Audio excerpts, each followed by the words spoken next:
memiliki orientasi yang sama, niat yang sama, tujuan dan maksud yang sama.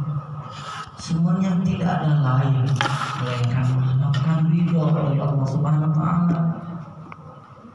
Inilah mudah-mudahan langkah kaki kita dari rumah kita masing-masing ini benar-benar dicatat oleh malaikat ya Allah Subhanahu wa taala dan diampuni segala dosa-dosa kita oleh Allah Subhanahu wa taala.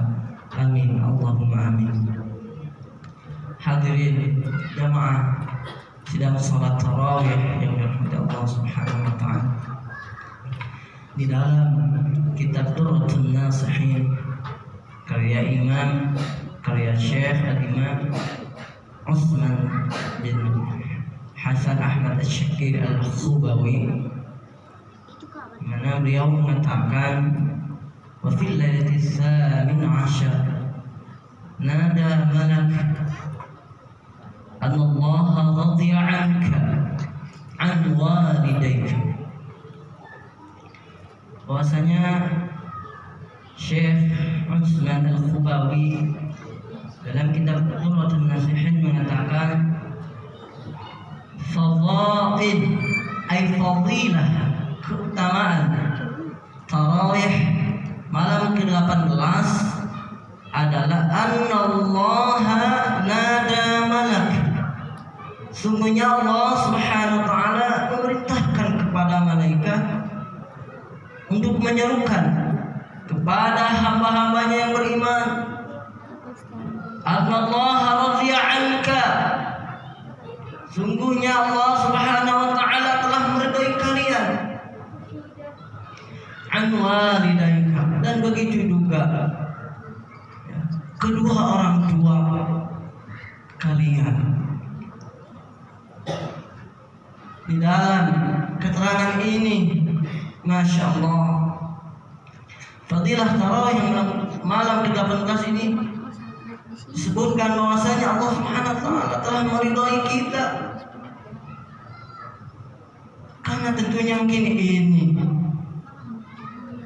tujuan dari ibadah kita, dari hidup kita selama kita masih bernapas di muka bumi ini, tiada lain ibtigha amratillah, mengharapkan ridha Allah. Karena apa? Karena tidak cukup jika kita hanya mengharapkan atau mengandalkan amalun saleh. Murah sekali surga jika hanya dapat ditukar ya menjadi alat jual beli antara amal saleh dengan tiket surga. Sangat murah sekali dan itu tidak sebanding harganya. Yang menyebabkan manusia masuk ke surga bukanlah karena amal saleh, melainkan karena fadl, karena rahmatnya Allah Subhanahu wa taala. Karena juga tentunya kita tahu dan kita menyadari kalau kita menghitung-hitung ya, menghisap introspeksi diri, amal saleh kita dari mulai kita balik saja.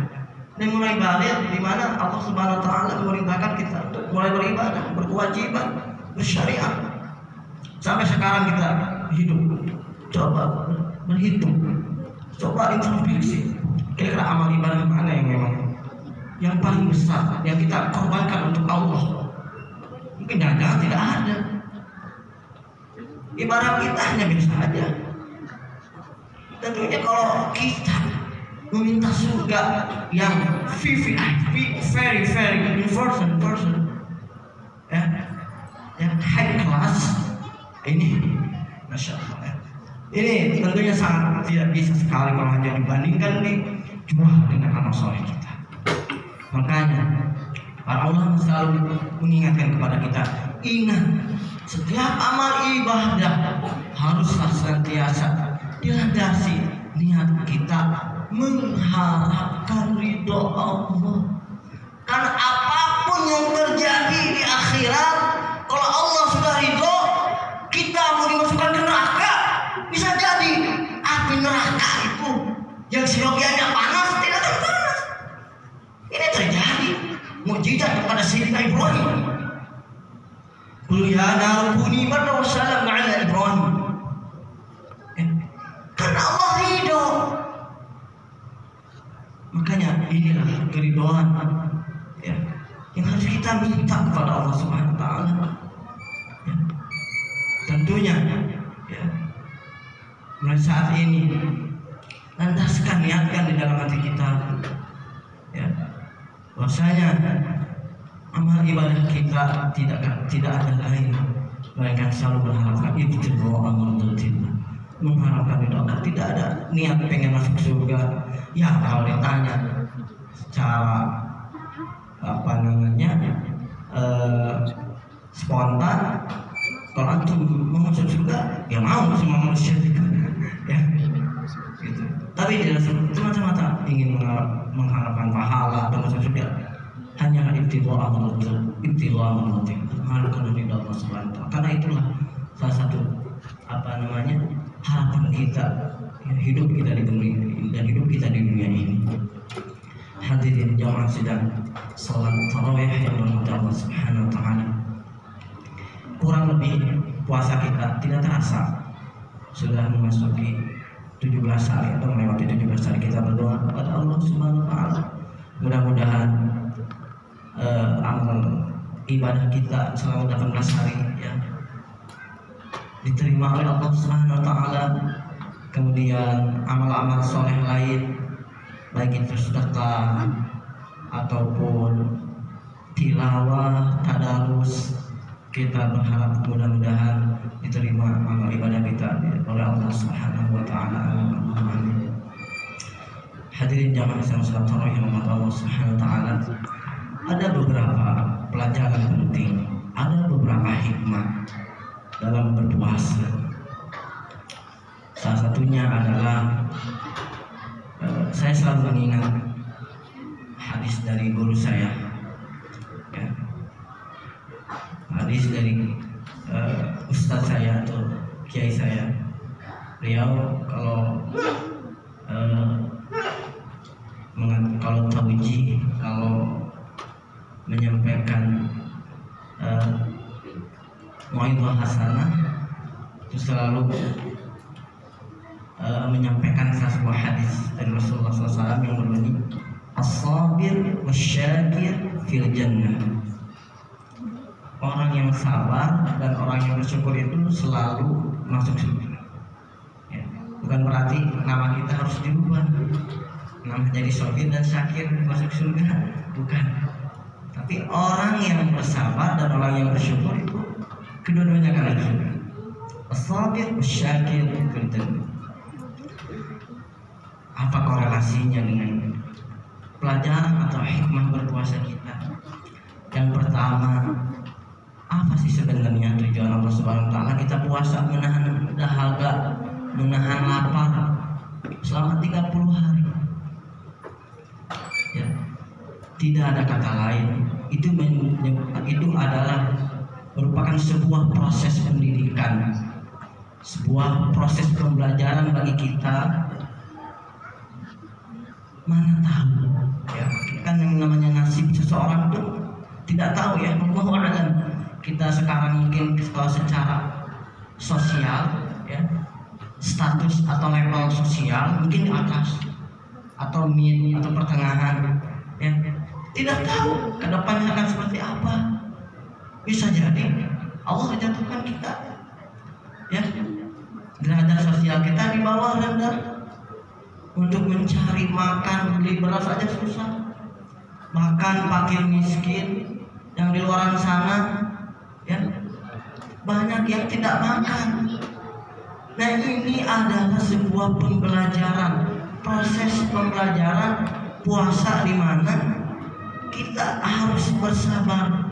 Ketika di mana Allah Subhanahu wa taala menimpakan musibah kepada kita dilanda musibah ya, mungkin bangkrut, mungkin walau apa yang terjadi lagi, sampai beli beras mungkin susah, kita berpuasa, ya, kita menahan lapar itu sudah terbiasa karena kita sudah dilatih di madrasah Ramadan ini. Proses Ramadan selama 30 hari ini kita sudah terbiasa. Ketika Allah membalikkan keadaan sosial kita, kita tidak syok, ya, tidak makan, kelaparan, tidak, karena kita sudah dididik melalui bulan puasa ini. Ya, tidak makan, tidak minum. Itu yang pertama. Yang kedua, asyakir, orang yang bersyukur. Ya, nilai pelajaran atau hikmah dari puasa dan nilai bersyukur adalah senantiasa kita harus bersyukur kepada Allah Subhanahu wa Ta'ala. Karena apa?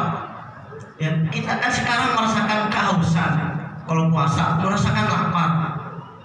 Itu semata-mata kita harus menilai, atau mohon maaf, kita harus melihat lingkungan sekitar kita. Orang-orang yang tidak mampu, orang-orang yang tidak mampu, orang-orang yang tiap hari tadi seperti as-sabir yang sabar, orang fakir miskin yang memang setiap harinya selalu tidak makan. Oh ya Allah, berarti begini ya kalau jadi orang fakir miskin, ya ternyata begini mungkin kehidupan di jalanan, ya jarang makan, jarang minum. Ya Allah ya Karim, kita alhamdulillah ya, kita mungkin mobil mewah, motor 2, rumah bagus. Ini adalah pembelajaran syukur kita kepada Allah supaya melek. Ya, ternyata kita merasakan sosial sesama. Inilah nilai-nilai kesabaran dan syukur kita dari nilai-nilai puasa ini. Hadirin jamaah sekalian sholat yang berhormat Allah, mungkin ini yang bisa saya sampaikan. Kurang lebihnya mohon maaf. Wabillahi taufiq wal hidayah wal hidayah wal ridha wal 'afwu minkum hadanallahu wa iyyakum ajma'in. Khairul kalam. Wassalamu alaikum warahmatullahi wabarakatuh.